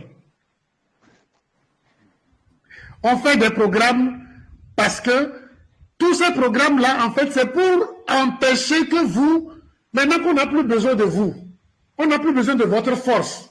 Si vous êtes là, vous devez être malade pour cotiser. Même en cotisant, on n'a pas besoin de vous. Qu'est-ce qu'il faut? Il faut vous exterminer. Il faut vous faire disparaître. Donc, empêcher que les femmes fassent des enfants. Empêcher que les femmes fassent des enfants. Et c'est ce qui est mis en branle. Vous devez le savoir. Et que les femmes apprennent à manger fruits et légumes, à faire circuler leur sang, à refuser tout ce qui vient d'ailleurs, révélé, soi-disant dans son intérêt. Tout ce que je voudrais raconter ici, en dehors d'une minorité que nous sommes ici, qui sommes médecins, est-ce que vous avez besoin d'être médecin pour comprendre ce que je dis? Non. Les animaux ne sont pas médecins, mais ils se soignent. Mais nous, en plus, on a la pensée, on a cette intelligence-là, on doit se montrer supérieur. Maintenant, on est pire que les animaux. Alors, c'est une invite à toutes les femmes que nous connaissons leurs problèmes de santé, que la médecine semble bien protégée, alors que c'est un leurre, puisque on les empêche de prolonger la vie. On leur donne des bouillons par ici, on les chasse de la cuisine, ainsi de suite. Et en même temps, on les stérilise. Vous verrez que dans les années à venir, avec les vaccins qu'on est en train de faire aux gens, les gens feront moins d'enfants. L'Afrique est moins peuplée. Qui va développer l'Afrique? Ça veut dire que on va faire pour l'Afrique en général ce qu'on a fait en Égypte, qui de noire est devenue blanche. Renseignez-vous. Fuinez un peu dans l'histoire. C'est ce qu'on veut faire, parce que nos terres contiennent des choses qui les intéressent. Et la médecine sert à ça. C'est pour ça qu'il faut qu'on s'émancipe de la médecine, quoi qu'on lui prête une intention noble. Comme Macron et ses consorts disent, on va en Afrique pour aider les pauvres parce qu'ils sont trop pauvres, alors que le riche vient voler le pauvre. Quel paradoxe. On dit on vient vous soutenir pour votre santé, mais en fait, ce n'est pas ça. C'est pour ça, les malaisances, il faut bien l'expliquer dans la vie des femmes. Parce qu'elles baignent dedans, baignent totalement dedans. Et je suis sûr que le docteur Amadou fera une éminence quand il va commencer par réécrire les urgences en gynéco. Et ça, il ne va plus réécrire ça comme ça, il va réécrire les urgences dans la grossesse et dans l'accouchement. Parce que le mot gynéco appartient à la médecine. Et je suis sûr que dans sa clinique, quand les femmes viendront, c'est pour apprendre à manger les fruits et les légumes lorsqu'elles tombent enceintes. S'il vous plaît, docteur, est-ce que je peux intervenir? S'il vous plaît, à qui ai-je l'honneur? C'est docteur toujours, docteur Amadou? Docteur Amadou. Ah, mon frère. Ben, Oui, bien docteur sûr. Amadou. Bien sûr. Bien sûr. Oui, et sur le docteur, Allez-y. Oui. il y a un phénomène en gynécologie obstétrique. Lorsque les femmes ont des caillots, Oui. lorsque les femmes elles ont des saignements, Oui. lorsque les femmes elles ont des kystes, des fibromes, Oui. on nous dit de leur prescrire des pilules, Oui. des pilules contraceptives. Oui. Or, quand vous lisez bien les effets secondaires des pilules contraceptives, ces pilules donnent des caillots. Oui, donc Oui. c'est un paradoxe que je ne comprends pas. Oui. Bon, maintenant, vous comprenez? Vous comprenez Pour on que nous c'est dit pour de ça que presser des le pilules. médecin soigne, Dieu guérit. Oui. Le médecin ne soigne même pas. Dans les Il complique saignements, la chose. Vous voyez? Le les effets médecin, secondaires, quand vous lisez dans les effets secondaires des pilules Oui. contraceptives, c'est les caillots marquent. oui, Mais on, Oui. on nous les fait prescrire tout le temps et puis les pilules sont subventionnées par les États-Unis, par les Européens. eh bien, mon frère, je ne vais pas donner les détails, mais vous comprenez. Vous savez maintenant, vous comprenez. Vous comprenez très bien. C'est exactement. C'est-à-dire que c'est pas parce que je fais confiance à quelqu'un qui me ment que ce qu'il me dit est vrai. Je reprends. Ce n'est pas parce que je fais confiance à quelqu'un qui me ment, qui a choisi de me mentir, que ce qu'il me dit là devient une vérité.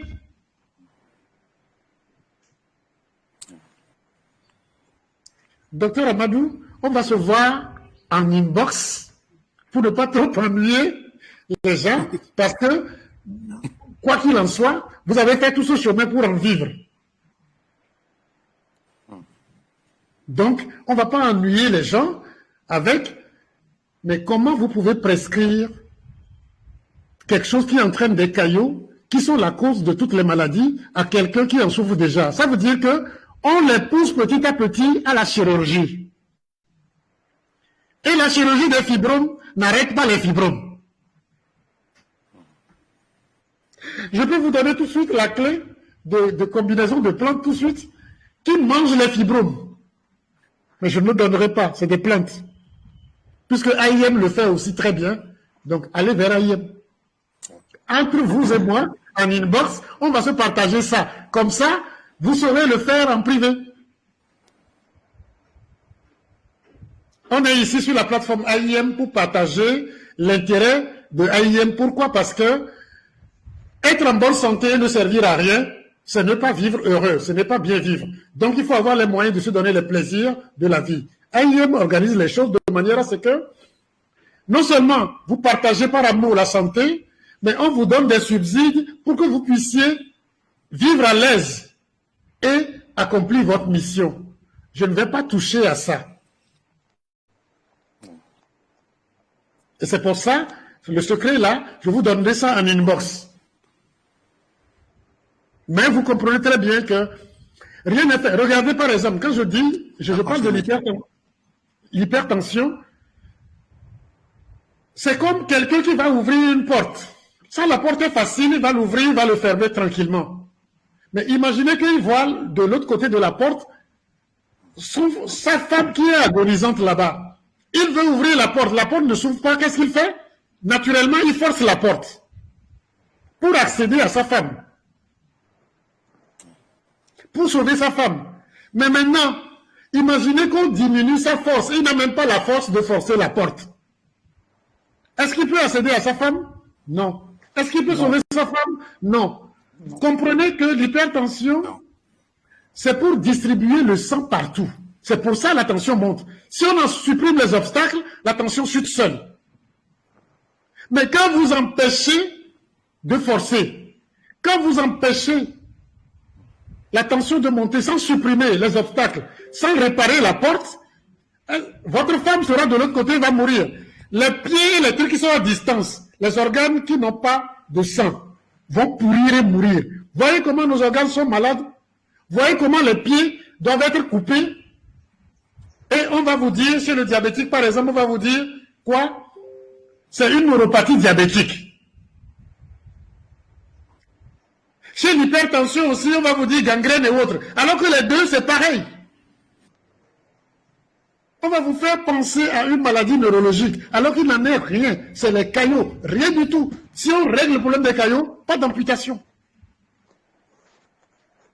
Et au lieu d'aider les gens à ouvrir la porte facilement, en réparant la porte, ou bien en réparant la route, pour que le prix à payer pour aller d'un point à l'autre ne soit pas trop cher, on préfère faire quoi? Diminuer la force, c'est-à-dire obliger le chauffeur à diminuer le prix. Il diminue le prix, s'il va faire des pertes, il ne va pas faire le voyage. C'est exactement ça. Le cœur est comme une voiture. C'est un régulateur. Il permet d'aider au transport. Mais le cœur, c'est comme une voiture qui a 360 km à l'heure. Il a ça, mais sur les routes, il ne peut pas faire 360 km à l'heure. Il doit faire 80, 100, 120, 80, 100, 120.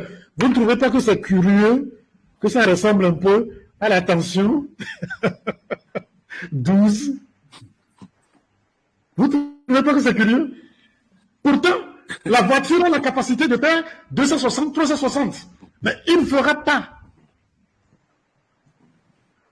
Le cœur a cette capacité-là, lorsqu'il est pressé, de faire cette vitesse pour régler un problème.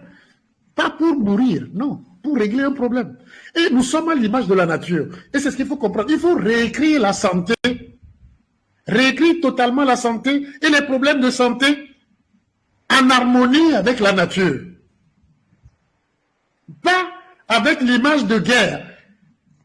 Je suis désolé de dire ça à mon confrère et frère. La médecine, c'est l'application de la guerre à la santé. Et je vous le dis, hein, ceux qui font les programmes et ceux qui décident des programmes de formation des médecins, eux, ils le savent. Ils le disent, mais ils le disent voilés. Nous sommes en guerre. On va en guerre contre ci, guerre contre ça, guerre contre l'hypertension, guerre contre ceci. C'est des ennemis qu'on vous invente. Alors que la santé, c'est une question d'harmonie. C'est une question d'équilibre. Même dans les infections, ce n'est pas le nombre de virus qui compte, de bactéries qui compte, mais c'est l'équilibre qui doit être. Et c'est ça. Et c'est le combat que je menais depuis une vingtaine d'années. Quand je l'ai compris, quand on me l'a expliqué un peu, j'ai compris, j'ai dit non, mais comment faire? Ma patronne en Californie me disait, il n'y a que 2 clés, les polluants et les germes. Elle croyait jusqu'à sa mort que les problèmes de santé viennent des polluants, c'est-à-dire ceux qui vont sur nous pour voler l'oxygène, et les germes. Mais elle ne savait pas que les germes dépendaient du milieu. Jusqu'à sa mort, elle ne savait pas. Que c'est le milieu qui fait le germe. Elle ne savait pas ça. Et elle ne savait pas que c'est le ralentissement de la circulation qui fait foisonner l'infection. Elle ne le savait pas. Paix à son âme, brillantissime qu'elle est, avec tout ce qu'elle a inventé. Et son traitement marchait, mais c'est pas parce que ça marchait, apparemment, que c'est une vérité forcément. Il faut réécrire tout. Nous ne devons pas applaudir une science de la santé qui est une guerre, qui recherche des ennemis à tuer. Non, notre santé a besoin d'amour plutôt. Et c'est l'amour, l'équilibre, la compréhension, c'est ce qu'il faut faire. Et c'est pour ça que j'ai repensé la santé, j'ai repensé la théorie universalisante ou bien universelle de la santé. C'est ce qui m'a amené petit à petit à trouver un nom pour une nouvelle science de la santé que j'ai appelée santécine. Mais ce nom-là, j'ai dû chercher, faire des tests, trouver des comparaisons jusqu'à ce que la santécine réponde vibratoirement avec la nature. Voilà comment j'ai fait tout le chemin. Et ce que je vous donne là, ce que je vous dis, ne sont que le fruit de ce cheminement, de cette compréhension. Donc, toutes les maladies qui ont pignon sur rue, quelles que soient les urgences, s'expliquent par les 2 malaisances. Et quand on vous l'explique, c'est parfait, tranquille, l'alimentation, tout. Regardez ce qu'ils font avec le Covid. D'autres vont sortir après. Maintenant, vous comprenez que tout est fait pas dans votre intérêt. Quel que soit l'habit qu'on leur met.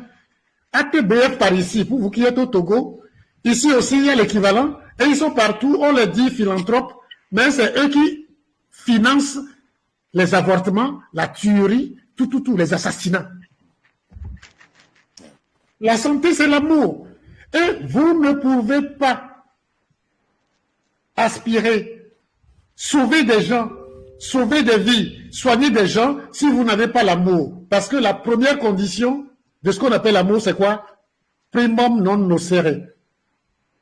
Tant que tu ne veux du mal à personne, tu es l'exemple de l'amour. Tant que tu ne veux du mal à personne et que tu ne puisses faire du mal à personne, tu es l'exemple de l'amour. C'est d'ailleurs pour ça que l'amour de principe, puisque le lien par la vie, l'individu n'existe pas, c'est la communauté qui existe. En allant vers l'autre, la première condition, c'est quoi? Primum non nocere. Tu ne vas pas vers quelqu'un pour nuire à lui. La deuxième, quand tu vas vers quelqu'un, c'est pour l'aider si possible. C'est la deuxième condition. Et la troisième, en profiter si possible. C'est ce qu'on appelle l'amour de principe. Mais l'amour, globalement, c'est primum non nocere. L'amour de principe, c'est ce qui doit gouverner le lien, la création et tout. Toute la création est basée sur ça. Maintenant, pour l'amour des liaisons qui nous amène à prendre des engagements, ça c'est tout autre chose. Ça a 5 conditions. Les 3 premières de l'amour de principe et 2 autres conditions, mais on n'est pas sur ça, on ne va pas en parler. Mais vous voyez comment c'est complexe? On ne peut pas se choisir et se marier et faire ce truc et puis devenir des ennemis après. C'est pas possible. C'est d'ailleurs pour ça que, si vous le comprenez, le divorce doit se faire dans l'amour. Lorsque vous ne pourrez plus être au service de l'autre, vous devez par amour divorcer.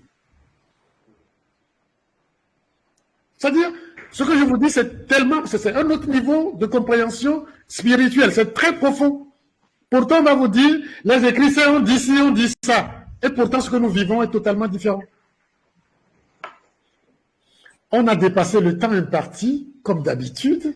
Je sais que vous ne voulez pas partir, vous êtes scotché, mais on doit quand même arrêter pour que d'autres vaquent à leurs occupations, parce que nous ne devons pas être un frein à leur épanouissement. Donc, il faut laisser le temps pour que les gens...